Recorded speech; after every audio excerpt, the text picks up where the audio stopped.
इंसान हालात के सामने मजबूर हो जाता है, कभी अपनों के सामने तो कभी परायों के सामने। इंसान को मजबूर देखकर कभी कभी मालिक भी मजबूर हो जाता है, क्योंकि जो कुछ भी होना है प्रारब्ध के अनुसार होना है, और मालिक की मजबूरी यह है कि वो प्रारब्ध में हस्तक्षेप नहीं कर सकता। जब कोई विश्वासघात करता है तो दिल फटता है, आंखें रोती हैं, पूरे संसार से ही नहीं मालिक से भी विश्वास में दरारें पड़ जाती हैं। लेकिन मालिक पर अपने विश्वास को कभी डोलने मत दो। हालात कितने भी बुरे क्यों ना हों, मालिक का साथ होगा तो सारी मुश्किलें हल हो जाएंगी। राजा हरिश्चंद्र की मिसाल तो सबके सामने है। राजपाट, धन दौलत, राजमहल सब छिन गया, यहां तक कि उसकी बीवी और बच्चा भी उससे अलग हो गए। फिर भी राजा हरिश्चंद्र का विश्वास नहीं डगमगाया, कभी सच्चाई का साथ नहीं छोड़ा। सच क्या है? सच कौन है? सच ईश्वर है, सच भगवान है, सच मालिक है। बस एक वो ही सच है, बाकी सब मिथ्या है, झूठ है। हर चीज का अंत है, उसका नहीं। वो अनंत है, सब जानते हैं, फिर भी जमीन, जायदाद, जेवर, धन दौलत इकट्ठी करते रहते हैं, प्यार करते हैं उसे। हालांकि सब जानते हैं पैसा इंसान को लालची बनाता है, स्वार्थी बनाता है। फिर भी पैसा पाने के लिए इंसान विश्वासघात जैसा पाप करता है।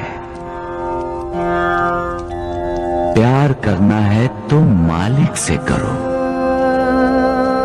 वो प्यार करो जिससे श्रद्धा जागे, वो प्यार करो जिससे विश्वास पैदा हो, वो प्यार करो जो पुण्य दे, वो ही पुण्य तुम्हारा उद्धार करेगा। कमजोर इंसान हालात के सामने सिर झुकाते हैं, लेकिन कुछ इंसान ऐसे भी होते हैं जो हालात पर सवार हो जाते हैं। बाजी, हालात के सामने मजबूर होकर बच्चों को अपने से अलग करके उन्हें त्याग देना, ये फैसला गलत था। माता पिता को अपने बच्चों को हालात से लड़ने की शिक्षा देनी चाहिए, हालात के सामने मजबूर होने की नहीं। हालात के सामने मजबूर हो जाना ही पलायन है। ये सोच ही इंसान में निराशा को जगाती है। आपके बेटे और बहू ने बच्चों को त्याग देने का फैसला लेकर अपने बच्चों को कौन से संस्कार दिए मां जी? मां जी, हर इंसान की जिंदगी में बुरे दिन आते हैं। जिंदगी बसंत बहार नहीं है। यहां रोशनी है तो साथ में अंधेरा भी, यहां उदय भी है और यहां अस्त भी। यहां दुख भी होते हैं और सुख भी। यहां कुदरती सूखा पड़ता है तो सूखी भावनाओं का भी पड़ता है अकाल। माझी अकाल पड़ना एक कुदरती व्यवस्था है जो इन सब का सामना करता है, मालिक उसका साथ देता है। जो हालात को मात देने की कोशिश करता है, मालिक की कृपा उसी को ही मिलती है। उसको नहीं माजी जो हालात से भागता है। हालात के लिए मालिक को दोष देता है, मालिक की कृपा उसको नहीं मिलती है माजी। जो इंसान अपने आप को नहीं ढूंढता वो दूसरों को कैसे ढूंढ पाएगा? जो अपने आप को नहीं ढूंढ सकता यानी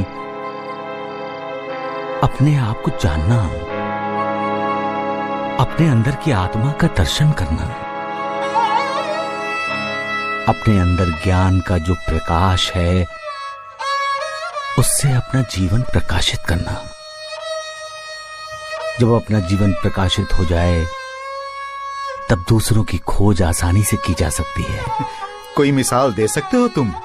एक तपस्वी साधु का शिष्य था। कई वर्ष कोशिश करने के बाद भी वो ध्यान नहीं लगा सका। आखिर वो अपने गुरुदेव यानी उस तपस्वी साधु के पास गया। बोला, इतने वर्षों से मैं ध्यान लगाने की कोशिश कर रहा हूं लेकिन ध्यान लग ही नहीं रहा। तो फिर तपस्वी साधु ने क्या कहा? साधु ने कहा, तुम इस देश के राजा के पास जाओ, ध्यान कैसे लगाया जाता है वो तुम्हें शिक्षा देंगे। एक राजा? हाँ गुरुदेव। वो राजा के पास गया और जाकर उसने देखा कि राजा तो मदिरा और मदिराक्ष में डूबा हुआ है। हाँ गुरुदेव, ऐसा ही हुआ। नर्तकी का नृत्य देखने वाले राजा को देखकर शिष्य लौटने लगा। तो राजा ने उसे रोका और जब उसे ये पता चला कि शिष्य को साधु ने भेजा है तो उसने शिष्य को कहा कि